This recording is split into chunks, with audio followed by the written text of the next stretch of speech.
Let's come and join us as we are committed to lifelong learning in a caring environment.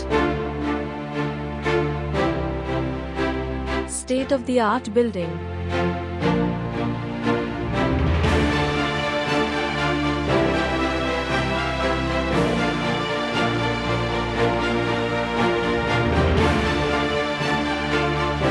Serene and green environment. Up-to-date laboratories, and a library to drown into the realm of knowledge.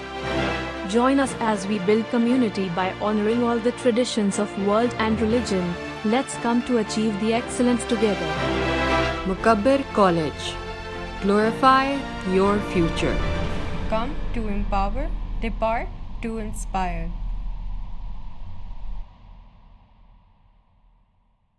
الف لام میم ذالک الکتاب لا ریب فیہ ھدی للمتقین الذین یؤمنون بالغیب ویقیمون الصلاة ومما رزقناہم ینفقون.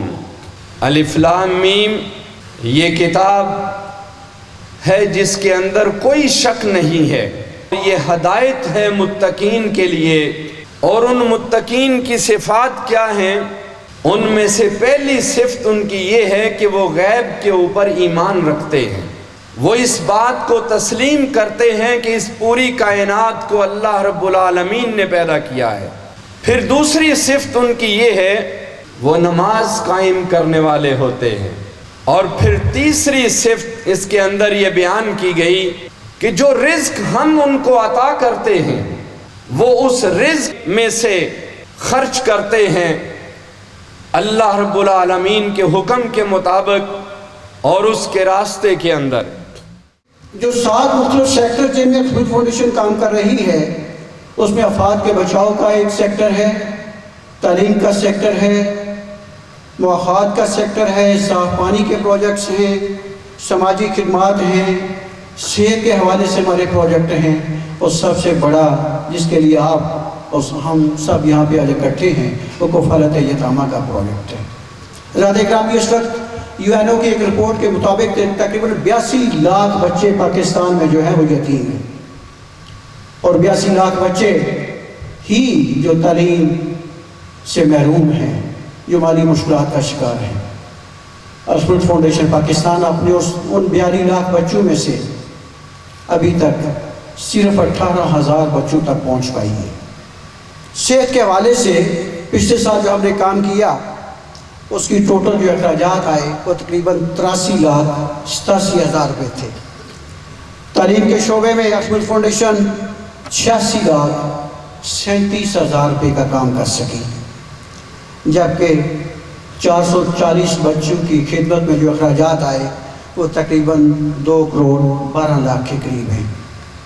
اس طرح سماجی خدمات میں 10,53,586 روپے خدمت فاؤنڈیشن گجرات جو ہے وہ خرچ کر سکی ہے.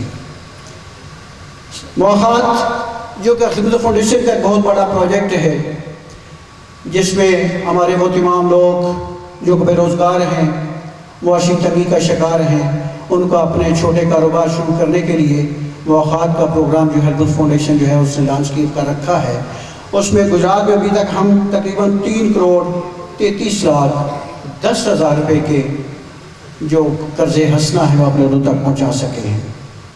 آج آپ نے اور میں نے یہ دیکھنا ہے کس طرح سے ہم اللہ تعالیٰ کے ان بندوں میں شامل ہو سکتے ہیں کہ جن کو اللہ نے اپنی مخلوق کی خدمت کے لیے، یتیموں، مسکینوں، بیواؤں کی خدمت کے لیے چن رکھا ہے. اگر کوئی ان کی مدد کرتا ہے تو میں یہ سمجھتا ہوں کہ اللہ کے ان مقرب بندوں میں شامل ہو جاتا ہے وہ جو یتیم کی کفالت کرتا ہے. مجھے آج اختتام وزیر اعظم ہاؤس میں ایک میٹنگ میں شریک ہونا پڑا اور وزیر اعظم نے اس کی دعوت دی تھی، اس لیے ممکن نہیں تھا کہ اس میٹنگ میں شرکت نہ کی جائے. اور آپ نے جو کنٹریبیوٹ کر دیا ہے وہ انشاءاللہ بہت سے بے نوا لوگوں کے کام آئے گا. اور الخدمت فاؤنڈیشن کے ساتھ جو آپ کا تعاون ہے انشاءاللہ اس کا اجر آپ کو اس دنیا میں بھی ملے گا اور دوسری دنیا میں بھی ملے گا. تو میں آپ کا شکر گزار ہوں کہ آپ کی محبت کی وجہ سے آج یہ اجتماع منعقد ہو سکا اور آپ کی کنٹریبیوشن جو ہے اس کی وجہ سے کئی مشکلات جو ہیں وہ ان میں آسانیاں پیدا ہوں.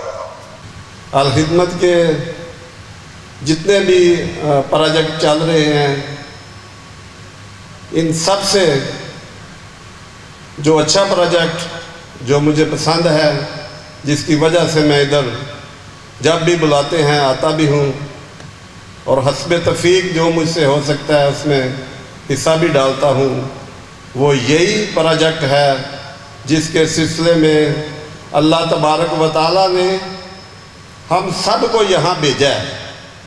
اللہ تبارک و تعالیٰ ہی بندوں سے کام لیتا ہے. ہم سب نے اپنے اپنے اعمال اور اپنے مال کا بھی جواب دے ہونا ہے. 440 بچے الخدمت فاؤنڈیشن ان کے سر پر آپ کے ذریعے دست شفقت رکھا ہے. رحمت کائنات نے فرمایا کہ سب سے بہترین گھر وہ ہوتا ہے جس کے اندر کسی یتیم کی کفالت ہو رہی ہو. آپ یتیم کے سر پہ دست شفقت رکھتے ہیں. اس کے سر پہ جتنے بال ہوتے ہیں ان کے برابر خالق کائنات صرف ہاتھ رکھنے پر آپ کے اعمال نامے کے اندر اجر لکھ دیتا ہے. اس لیے کہ رب کائنات نے اس یتیم کو اس سماج کے اندر مزربل اور قابل رحم نہیں بنایا. اگر قابل رحم بنانا ہوتا تو پھر محسن انسانیت کو سارے نبیوں کے رتبے بڑے ہیں. آقا کا منصب جدا ہے. ہم نے اپنے بڑوں سے سنا ہے صرف اللہ ہی ان سے بڑا ہے. اس ہستی کو کیوں یتیم پیدا کرتا ہوں. لیکن میں آپ کو کہوں یہ آج ہماری اس جو فنڈ ریزنگ ہے یہ اس کا آخری دن نہیں ہے, اس کا پہلا دن ہے. پورا رمضان ہمارے پاس ہے, نیکیوں کا موسم بہار ہے, لوگ اللہ کے راستے میں انفاق کرنے والے. اس حال کے اندر جو فرد موجود ہے میں اسے کہتا ہوں وہ اس کا سفیر بن جائے. تو پھر انصر دھول صاحب 150 بندوں کا اعلان کرتے ہوئے یہ سوچیں گے نہیں کہ 150 بچے بڑھا لیں یا 600 بچے ٹوٹل, 150 تو بڑھائے ہیں نا آپ نے, 600 بچے جو ہیں وہ گجرات کے یتیم. الخدمت کے بارے میں پوری ذمہ داری اور علمی دیانت سے اپنے رب کو گواہ بنا کر یہ بات کہتا ہوں کہ یہ نہ کسی پارٹی کو دیکھتی ہے, نہ کسی مسلک کو دیکھتی ہے, نہ کسی برادری کو دیکھتی ہے, نہ کسی علاقے کو دیکھتی ہے, حتیٰ کہ یہ کسی کا مذہب بھی نہیں پوچھتی. خدا کے عاشق تو ہیں ہزاروں, بنوں میں پھرتے ہیں مارے مارے. میں اس کا بندہ بنوں گا جس کو خدا کے بندوں سے پیار ہوگا. میں پاکستان کو ایک خوش قسمت ملک سمجھتا ہوں جس کے اندر پچھلے 20 سال میں ایک بڑی تبدیلی آئی. اور وہ تبدیلی یہ ہے کہ آپ کو یاد ہوگا جس زمانے میں زلزلہ آیا تو بیرون ملک سے بے شمار NGOs آتی تھیں, آ کے ڈیرا لگاتی تھی. اور مشرف کے زمانے میں تو نیٹ ورکنگ کا ایک کام تھا جس میں اصلاً NGOs جو باہر سے آتی تھیں وہ سپائنگ کا کام کرتی تھی, جاسوسی کا کام کرتی تھی, لیکن بہت سارے دوسرے کام بھی اپنے ساتھ لے کر چلتے تھے. الحمدللہ پچھلے کوئی 20 سال میں پاکستان کو اللہ نے یہ ہمت دی کہ پاکستان کے تعلیم کے میدان میں, صحت کے میدان میں, سماجی بہبود کے میدان میں پاکستانی آرگنائزیشنز نے نہ صرف NGOs کو باہر نکالا بلکہ پاکستان سے باہر نکل کر بے شمار ممالک میں اپنی خدمات کو دینے کا کام شروع کیا. الحمدللہ پاکستان کے 9 مقامات پر اس وقت الخدمت کے ڈیزاسٹر مینجمنٹ سینٹر ہیں جہاں ہمارے پاس ایمبولینسز اویلیبل ہوتی ہیں, جہاں ہمارے پاس ٹینٹس اور کشتیاں موجود ہوتی ہیں, جہاں ہمارے پاس خشک راشن اور ادویات موجود ہوتی ہیں. اور جب کبھی بھی کوئی اس طرح کی مصیبت آ جائے تو کراچی سے لے کر گوادر تک, گوادر سے لے کے چترال اور گلگت تک, یہ جو سارا علاقہ ہے اس میں ہمارے کو 32,000 والنٹیئرز ہیں جو باہر نکلتے ہیں اور انسانی خدمت کے اندر کسی تمیز کے بغیر لگ جاتے ہیں اور ان کے ساتھ مدد کی صورت کرتے ہیں. اور جب الخدمت نے یہ سوچا کہ ہم ان سارے مختلف میدانوں میں رہنے والے بدقسمت انسانوں میں کس کو مدد کے لیے سب سے پہلے پہنچیں, تو ہم نے یہ سوچا کہ کفالت یتامہ سے ہم اس کا آغاز کریں گے. اور الحمدللہ اس وقت ہمارے پاس کوئی 18 مقامات پہ آغوش ہیں، جس کے اگر آپ وزٹ کریں، یہاں گجرانوالہ میں بھی ہے، شیخوپورہ میں بھی ہے، مری میں بھی ہے، ہمارے قریب پنڈی میں بھی ہے، میں آپ کو یقین دلاتا ہوں کہ آپ جا کر جب اس کو دیکھیں گے تو آپ کو بالکل احساس نہیں ہوگا کہ یہ یتیم خانہ ہے۔ میرے بچے میرے گھر میں جس طرح پلتے ہیں، ان آغوش سینٹرز میں یتیم بچے اس سے کئی گنا بہتر انداز میں پل رہے ہوتے ہیں، تعلیم حاصل کر رہے ہوتے ہیں۔ 18 آغوش چل رہے ہیں، 4-5 اس وقت زیر تعمیر ہیں جس کے لیے ہم کام کر رہے ہیں، اور اس کے ساتھ ساتھ کوئی ہمارے 18,000 وہ بچے ہیں جو فیملیز کے ساتھ ہیں، لیکن ہم ان کی تعلیم کا اور ان کی باقی سارے معاملات کا تذکرہ کرتے ہیں۔